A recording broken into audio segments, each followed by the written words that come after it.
அண்ணன் திருமானன் அவர்களே, நீங்க என்ன எவ்வளவு வேணா திட்டிக்கோங்க, ஆனா உங்க கட்சி மாறி ரொம்ப நாள் ஆச்சுங்க.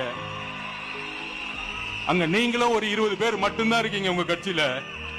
ஒரு 20-30 கட்சி தலைவர்கள் மட்டும்தான் பேசிக்கிட்டு இருக்கீங்க. ஆனா தொண்டர்கள் மொத்தமா இங்க மாறிட்டாங்க. கொஞ்சம் அங்கே பாரு. தமிழ்நாடு நீங்கள் நினைப்பதை போல வட இந்திய மாநிலங்களை போன்ற மாநிலம் அல்ல. இது சிறுத்தைகளின் மாநிலம். பொதுவாக சிறுத்தைகள் காடுகளில் தான் இருக்கும், அது உலகத்தில் பொது வழக்கம். ஆனால் தமிழ்நாட்டில் மட்டும்தான் ஒவ்வொரு கிராமங்களிலும் சிறுத்தைகள் இருக்கிறார்கள். ஆட்டுக்குட்டிகள் இங்கே வந்து பார்த்தால் தெரியும், வாலாட்டிக் கொண்டிருக்கிறார்கள்.